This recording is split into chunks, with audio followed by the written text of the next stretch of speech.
ሰላም እንዴት ናችሁ? ፍሬ ህይወት ዮሐንስ ነኝ። በአፍሪካ ቀንድ በተለይም በኢትዮጵያ በኤርትራና በሌሎች ጎረቤት ሀገራት መካከል እየተፈጠሩ ያሉ ኢኮኖሚያዊ፣ ማህበራዊና ፖለቲካዊ ጉዳዮች ላይ ያተኮሩ መረጃዎችን አቀርብላችኋለሁ። ባሳለፍነው ሳምንታት እንግዲህ ለጥቂት ቀናት በጉንፋን ምክንያት ወደ እናንተ መረጃዎችን ሳላደርሳችሁ ቆይቻለሁ። አሁን ላይ ግን ድምጤ ትንሽ ስለተከፈተ አዳዲስ መረጃዎችን ይዤላችሁ መጥቻለሁ። በዛሬው ቆይታችን ላይ አብረን ቆይታ የምናደርገው በመካከለኛው ምስራቅ የተፈጠረውን ጦርነት ተከትሎ በዓለማችን የሚገኙ የተለያዩ ሀገራት በነዳጅ ቀውስ ውስጥ ገብተዋል። ከነዚህ ሀገራት መካከልም ኢትዮጵያ ቀዳሚዋ ስትሆን ኢትዮጵያ እየገጠማት ያለው የነዳጅ ቀውስ በተጨማሪ አሁን ላይ ያለውን የቀይ ባህር ፍላጎቷና ወደ ቀይ ባህር ለመግባት የምታደርገውን እንቅስቃሴ አጠናክራ በመቀጠል ከኤርትራም ሆነ ከሌሎች ጎረቤት ሀገራት ጋር በጋራ በመሆን የቀይ ባህር አካል ለመሆን የምታደርገው ጥረት ላይ አንድ እርምጃን በፍጥነት መራመድ እንዳለባት የሚያመላክቱ ጉዳዮች ተፈጥረዋል። ከዚሁ ጋር ተይዞ የመካከለኛው ምስራቅ ጦርነት አሁን ላይ በፈጠረው ውጥረት አማካኝነት የባብል አልመንደብ ወሽመጥ ላይ ያሉ እንደ ኤርትራ ያሉ ሀገራት ስትራቴጂካዊ ተጠቃሚነታቸውን ማረጋገጥ የሚችሉበት እድሎች መጥተዋል። ኤርትራ ምን ያህል ትጠቀምበታለች ወይም ደግሞ ኤርትራ ይህንን እድል እንዴት አድርጋ አሳልፋ ትሰጣለች የሚለው ሌላኛው ጥያቄ ነው። ታዲያ ኤርትራውን ላይ እያደረገች ያለችው እንቅስቃሴ ምን ይመስላል? የሀያላን ሀገራት ተሳትፎስ የሚለውን ጨምሮ በኢትዮጵያ በጅቡቲና በኤርትራ መካከል ያለውን ጉዳይ በተመለከተም በመረጃ ይዤላችሁ ቀርብ ያለው። ለዩቲዩብ ቻናል አዲስ ከሆናችሁ የደወል ምልክቷን ተጭናችሁ ቻናሌን ሰብስክራይብ በማድረግ ቤተሰብ እንድትሆኑ ጋብዛችኋለሁ። ቻናሌን ሰብስክራይብ አድርጋችሁ ቤተሰብ ከሆናችሁ ደግሞ ላይክና ሼር በማድረግ ለወዳጅ ዘመዶቻችሁ እንድታጋሩም ጋበዝኳችሁ። ወደ መረጃውም ተሻገርኩኝ። በዛሬው ቆይታችን ላይ በሰፊው የምንመለከተው የአሜሪካው ፕሬዝዳንት ዶናልድ ትራምፕ በ4 ቀን ውስጥ አጠናቀቀዋለሁ ብለው የጀመሩት የመካከለኛው ምስራቅ ጦርነት 4 ቀናትን አልፎ እንግዲህ አሁን ላይ 1 ወር ሊሞላው ጥቂት ቀናት ብቻ ቀርተውታል። ታዲያ ይህ ጦርነት እየተጠናከረ መሄዱ በሆርሙዝ ሰርጥ ላይ ወይም ደግሞ የዓለማችን ከፍተኛ የሚባል የነዳጅ መተላለፊያ የሆነው ሆርሙዝ ሰርጥ ላይ የሚደረጉ እንቅስቃሴዎች እንዲስተጓጎሉ ከማድረግም በተጨማሪ ሆርሙዝ ሰርጥ የነዳጅ ማዕከልነቱን መነሻ አድርጎ የተለያዩ ሀገራት በነዳጅ እጥረት ምክንያት ኢኮኖሚያዊ መቃወስ ውስጥ እንዲገቡ አድርጓቸዋል። በነዳጅ እጥረት ምክንያት ወደ ኢኮኖሚ መቃወስ ውስጥ ከገቡ ሀገራት መካከልም በቀዳሚነት የምትጠቀሰው ሀገራችን ኢትዮጵያ ነች። በሰሞኑን ከፍተኛ የሚባሉ ሰልፎች፣ ከዛም በተጨማሪ ደግሞ ተሽከርካሪዎች በብዛት መቆመን የመሳሰሉ የተለያዩ ኢኮኖሚያዊ ጉዳቶችም እየደረሱ ይገኛሉ። ታዲያ አሁን ላይ በሆርሙዝ መዘጋት አማካኝነት የተለያዩ ሀገራት እያደረጉት ያለው ጥረት የሆርሙዝ ሰርጥን ተጠቅሞ ወደ ሀገራቸው የሚገባው የነዳጅ ምርት ላይ አሁን ላይ ማስተካከያዎችን ከማድረግም ባለፈ የነዳጅ ዋጋ ጭማሪውን ለመቋቋም የሚያስችሉ የኢኮኖሚ ማሻሻያዎችን አውጥተው እየተንቀሳቀሱ ይገኛሉ።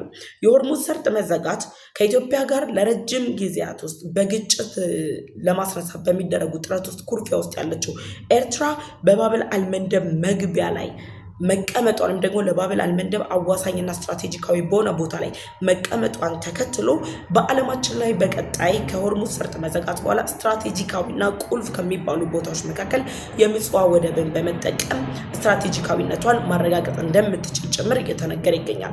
ታዲያ ኤርትራ የምጽዋ ወደብን በመጠቀም የባብል አልመንደብ ወሽመጥ ወይም ደግሞ የባብል አልመንደብ ወሽመጥ መግቢያ ላይ መሆኗን ተከትሎ በዓለማችን ከሚገኙ ሀያላን ሀገራት ጋር የሁለትዮሽ ግንኙነቷን ማጠናከር እንደሚጠበቅባት ቢነገርም ኤርትራ ግን አሁን ላይ እያደረገች ባለችው እንቅስቃሴ የኢትዮጵያን የቀይ ባህር ጥያቄ በማዳከም ኢትዮጵያ ወደ ቀይ ባህር እንዳትገባና ኢትዮጵያ በምንም አይነት አማራጭ ወደ ቀይ ባህር ተጠግታ በዓለም ኢኮኖሚ ላይ እንዳትበለጽግ ፖለቲካዊ፣ ዲፕሎማሲያዊ ጫናዎችን እንዳትፈጥር ለማድረግ እየሰራች ትገኛለች።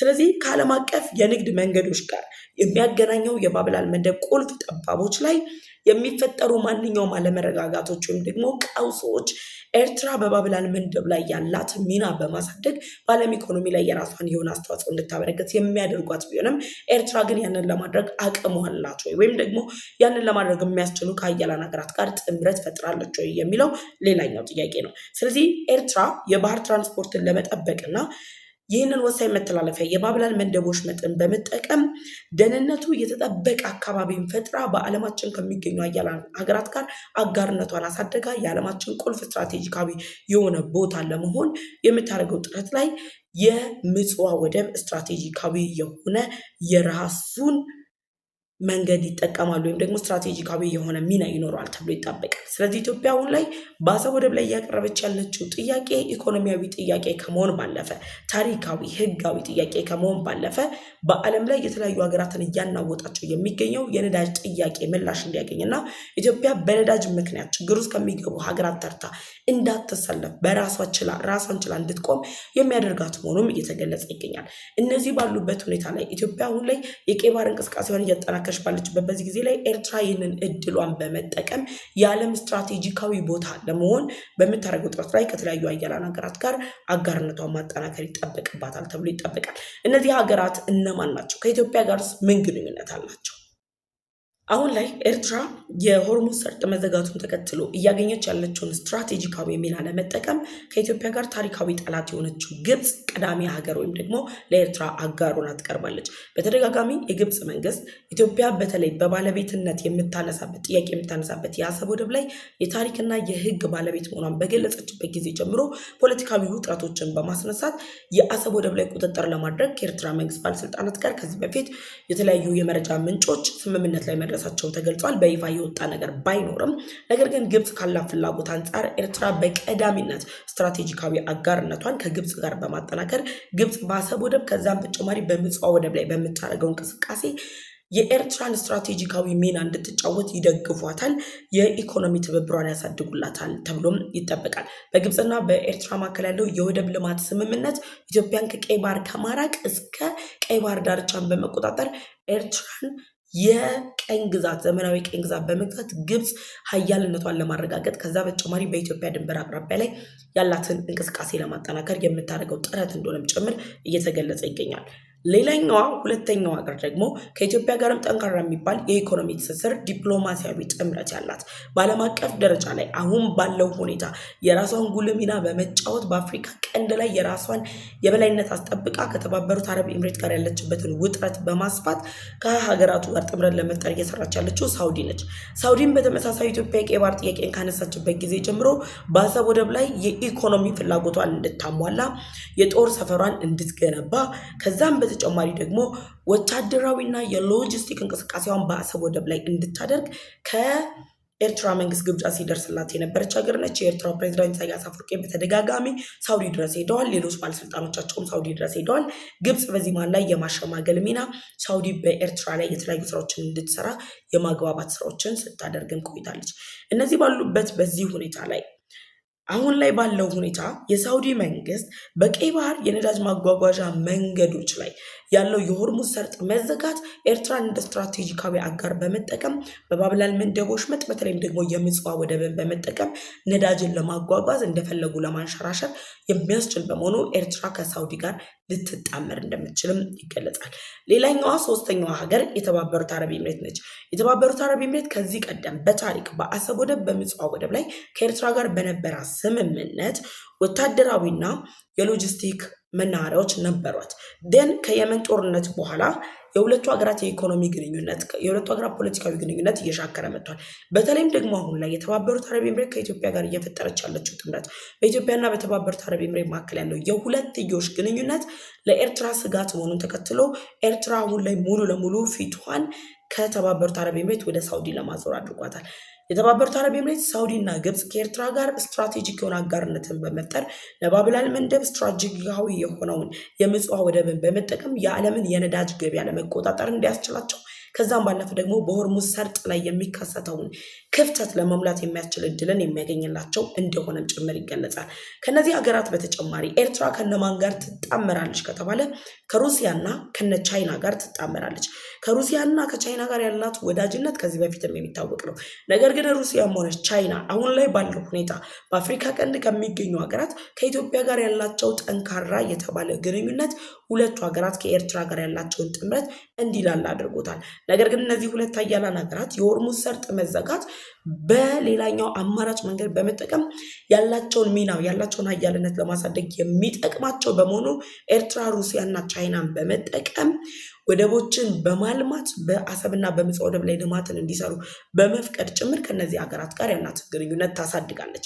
ስለዚህ ኤርትራ ምንም እንኳን የተለያዩ የውጭ ሀገራት በነገራችን ላይ ኤርትራ የተለያዩ የውጭ ሀገራት የጦር ቤዛቸውን በሀገራቸው ላይ እንዳይገነቡ ወይም ደግሞ በወደቦቻቸው ላይ እንዳይገነቡ ከሚከላከሉ ሀገራት መካከልም ቀዳሚ ነች። ለዚህም ነው የትኛውም ሀገር በኤርትራ ላይ የወታደራዊ ቤዝ እንዳይኖረው የተደረገው። እንደነ ጅቡቲ ያሉ ሀገራት ደግሞ ሀያላን ሀገራትን በሙሉ ወታደራዊ ሰፈራቸውን ጎብኝተው ገንብተው አሁን ድረስ ፉክክር ላይ እንዲገቡ አድርጓቸዋል። ስለዚህ ኤርትራ ከነዚህ ሀገራት ጋር በምትፈጥረው አጋርነት ሩሲያና ቻይናን በቀጠናው ላይ ጉልህ ሚና እንዲጫወቱ በማድረግ የወደፊቱ ስትራቴጂ ስትራቴጂካዊ የሆነው የባብላል መንደቦች መጥላ የሚያስገባ የምጽዋ ወደብ ላይ ሚናቸውን እንዲያሳድጉ አድርጋ እድል የምትሰጣቸው ከሆነ አሜሪካም ሆኑ እስራኤል ለኤርትራ በተደጋጋሚ ሲሰጡት የነበሩትን ማስጠንቀቂያ በመጠቀም በምጽዋ ወደብ ላይ ሆነ በአሰብ ወደብ ላይ ከሚንቀሳቀሱ የትኛውም ሀገራት ጋር ያለባቸውን ውጥረት ያሰፋሉ። ግን ደግሞ ኤርትራም በራሷ ጉዳይ አጣብቂኝ ውስጥ ትገባለች። ለዚህም ነው አሜሪካም ሆነች እስራኤል በኤርትራው ፕሬዚዳንት ኢሳያስ አፈወርቂ ላይ የመፈንቅለ መንግስት እንዲፈጸም ከሚደግፉ ሀገራት ጋር ድጋፋቸውን እየገለጹ ያሉት ወይም ደግሞ ቡድኖች ላይ ድጋፋቸውን የሚሰጡት። የአሜሪካ ከፍተኛ ባለስልጣናት፣ የአሜሪካ አማካሪዎች እንደ ብሉ ሪቮሉሽን ላሉ ኃይሎች ድጋፋቸውን ይሰጣሉ፣ አጋርነታቸውን ያሳያሉ። ከዛም በተጨማሪ የአሜሪካ አምባሳደሮች ኤርትራ ለአሜሪካ ስጋት እንደሆነች የ2026ቱን የሴኪዩሪቲ እቅዳቸው ላይ ኤርትራን በስጋትነት አስቀምጠዋል።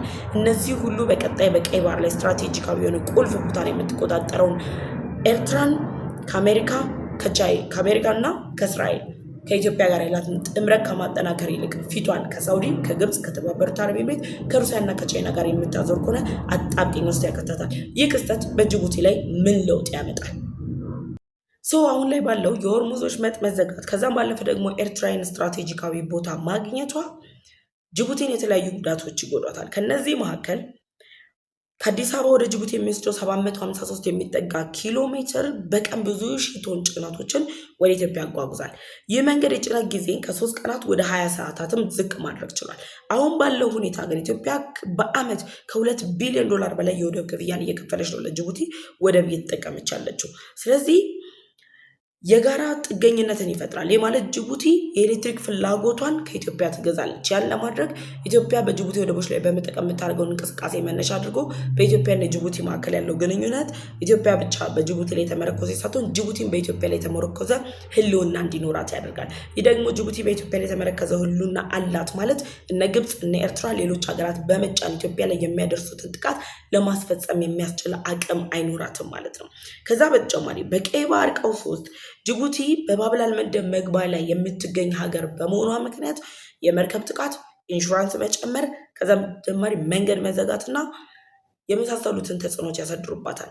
የመርከብ ጥቃት የሚፈጸም ከሆነ በጅቡቲ የሚኖሩ ገቢዎች ንግድ እንቅስቃሴዎች የሉም። ይህ ደግሞ ኢትዮጵያ የጅቡቲ ወደቦችን ከመጠቀም ይልቅ ሙሉ ለሙሉ ፊቷን ወደ ሶማሌላንዱ በርበራ ወደብ እንድታዞር ያደርጋታል። ምክንያቱም ደህንነቱ ያልተጠበቀ የመርከብ እንቅስቃሴ ካለ ኢትዮጵያን ኪሳራ ላይ የሚጥል በመሆኑ ኢትዮጵያን ብቻ ሳይሆን የጅቡቲ ወደቦችን የሚጠቀሙ ሀገራትን አደጋ ላይ የሚጥል በመሆኑ ጅቡቲን አጣብቂኝ ውስጥ እንድትገባም ያደርጋታል። ይህ ደግሞ ኢትዮጵያ በጅቡቲ ላይ ያላትን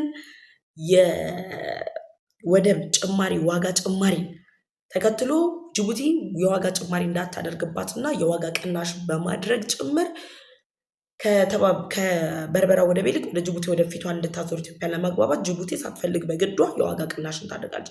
ይሄ ለኢትዮጵያ ስትራቴጂካዊ የሆኑ እድሎችን ይሰጣታል። አሁን ላይ በኢትዮጵያና በጅቡቲ መካከል ያለው ግንኙነት ከዶራሌ ወደብ ይልቅ ፊቱን ወደ በርበራ ወደብ የሚያዞር ይመስላል። ስለዚህ ጅቡቲ የምታጣው ኢኮኖሚያዊ ጥቅም፣ ፖለቲካዊ ጥቅም፣ የሀያላን ሀገራትን እንቅስቃሴ እነዚህ ሁሉ የሆርሙዝ ሰርጥ መዘጋት የሚፈጥረው ውጥረት ነው። ይህ ደግሞ ለኤርትራ አስቻይ ሁኔታን ፈጥሮላታል። ምንም እንኳን ኤርትራ ስትራቴጂካዊ የሆነ እድልን ብታገኝም ግን እድሏን ተጠቅማ ውጤት ማምጣት ትችላለች የሚለው ሌላኛው ጥያቄ ነው። መጠቀም ትችላለች ወይ? ካለው ሁኔታ አንጻር ፖለቲካሊም፣ ኢኮኖሚያዊም አጠቃላይ ሁኔታ አንጻር ስናየው ኤርትራ እድሏን መጠቀም አትችልም። ስለዚህ ኢትዮጵያ የቀይ ባህር ጥያቄዋን አጠናክራ በተቻለ ፍጥነት አሰብ ወደብንም ሆነ ምጽዋ ወደብን በእጇ በማስገባት በዓለም ላይ ስትራቴጂካዊ የተባለውን ቦታ መቆጣጠር የሚችልበትን መንገዶች መፈለግ አለባት። የሆርሙዝ ሰርጥ መዘጋት ያመጣው ለውጥ ይሄን ይመስላል። አብሬያችሁ የቆየሁት እኔ ፍሬ ህይወት ዮሐንስ ነበርኩኝ። በኮሜንት ሴክሽን ላይ ሀሳብ አስተያየታችሁን አስቀምጡልኝ። በቀጣይ በሌሎች ፕሮግራሞች ተመልሼ እመጣለሁ። ለዩቲዩብ ቻናል አዲስ ከሆናችሁ የደወል ምልክቷን ተጭናችሁ ቻናሌን ሰብስክራይብ ማድረግ እንዳትረሱ። በሌላ ቪዲዮ እስከምንገናኝ ድረስ ቸር ቆዩ።